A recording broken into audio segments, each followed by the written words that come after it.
Hey everybody, this is Gaynor Meilke with Accounting Ignited.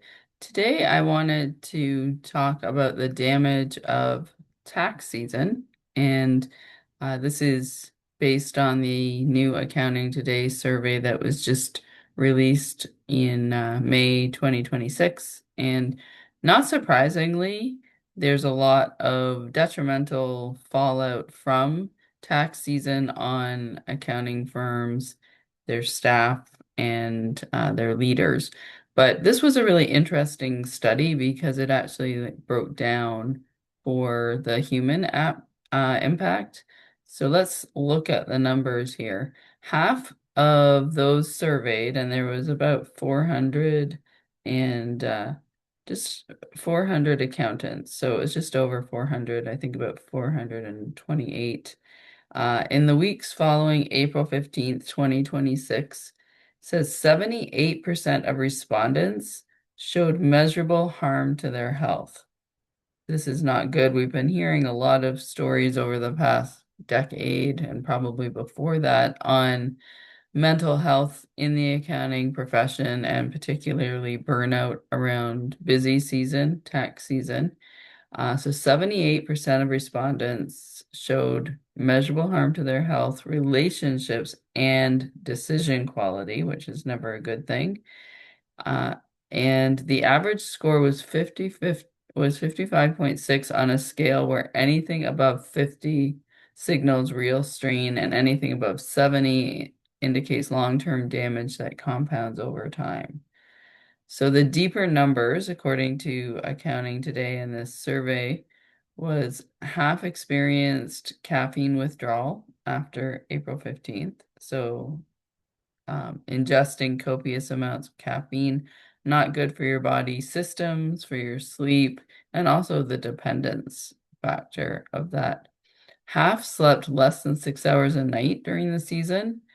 And if that's something that happens because of the workload, that is definitely an area to take a look at. Why do we have to be working so much? Is it because you don't have the capacity? Is it you don't have automation in place? If there's a lot of different reasons, are you trying to do too much during a day?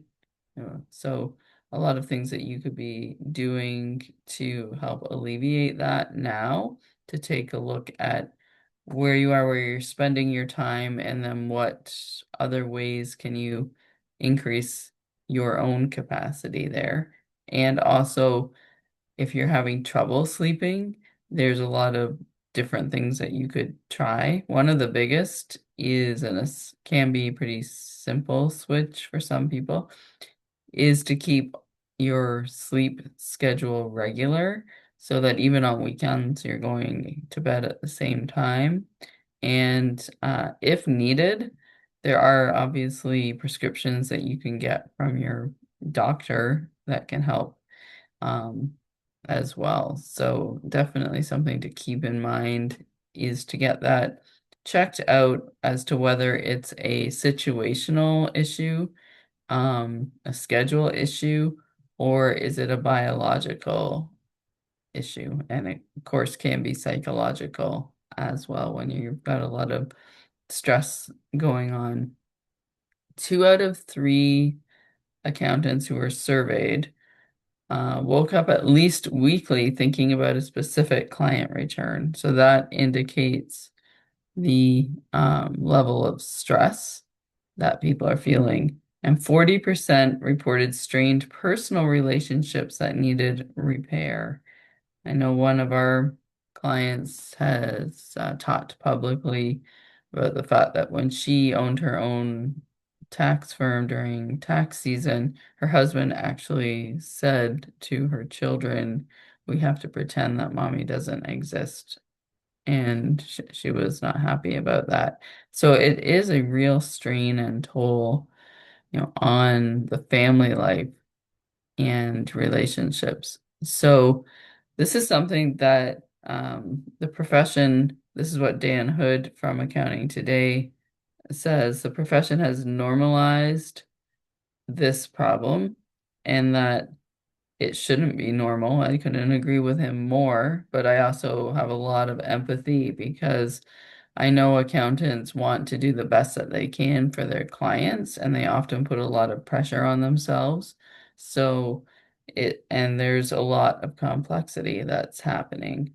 So I think that it's easy to sit and look at these numbers and say we need to do something about them, but how do we really do something about them? I actually am an executive coach and have worked with a lot of firms on EOS implementation, which is the entrepreneurial operating system designed by Gino Wickman.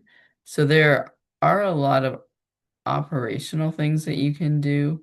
There's a lot of psychological and kind of coaching supports that we can look at. And then there's also capacity building with your team and skill building with your team, plus, of course, all of the automation that you can put in place. And I did want to make a shout out to the 2026 tax and accounting automation guide that is coming out from TG Publishing. I'll put a link to that in the notes here at tgpublish.com. But I also have videos on this channel as well from the tax and accounting automation guide. So you can get some ideas about workflow automation with that. And of course, you can also tune into Moving the Needle, which is John Higgins and I YouTube series on digital transformation in the accounting channel. But I did want to go back to this survey because I think that in this article it says that the core problem for firms is that they've optimized workflow, automation, and capacity planning, but they've not optimized the human being doing the work. The systems that protect clarity, emotional regulation, and relational stability are rarely addressed. So the result is a profession filled with high performers who are quietly depleted. And I don't think it's necessarily quietly depleted. I think that people are cognizant of the fact that things need to change, but it's very difficult, and I understand that. Plus, you've also got demanding clients who are looking for more and more from their advisors. So, what to do about all of this? I think the first thing is to look at where you are and how are you feeling. So, to tap into, okay, we've made it through tax season or you've made it through a big push in your firm, because it's not just relegated to tax season. I mean, this is an issue that there's deadlines and capacity burnout happening all the time everywhere. Plus, we've got a lot of things happening with AI in this space, in the technology part of it, where there's also an urgency to look at that and manage it and implement it. So it's not anybody's fault that they're feeling this way, but it is a responsibility to try to make things better before next tax season. So we have a another company that's called Plan C Training as part of Charisma Inc. And it's really the executive coaching and strategy around running your business. And our specialty is tax and accounting firms and the softwares that support them, as well as, we have a lot of thought leaders and subject matter experts that we work with. So we bring a lot of expertise to the table in terms of executive coaching, transformational coaching for your firm, change management, and also, as I mentioned, EOS implementation and a lot of different workflow structuring, as well as being able to plan and set goals strategically and milestones as well. So this can feel like another overwhelming task to try to get a handle on the negative effects of busy season and tax season, but I will also say that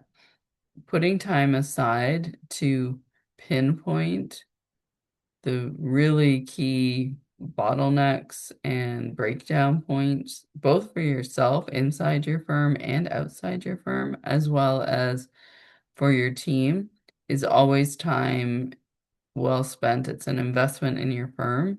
And if you'd like more information on Plan C training, and we get started with something just as easy as one coaching session so that you can talk to somebody about the issues that you're facing on both a personal and professional level, and you know do so in a safe space that's confidential but completely um, resourced so that you have a roadmap that you can utilize going forward, either by yourself or with our help. So please don't hesitate to contact me. My name's Gaynor Meilke, and I own Accounting Ignited, Charisma Inc., and Plan C Training. And I'm always happy to talk to anybody from an accounting firm or other accounting support company so that you can get on a better path. And hopefully next year, the results in Accounting Today's survey are incrementally, if not significantly, better. And you'll be one of the positive stories that we can see in the accounting channel.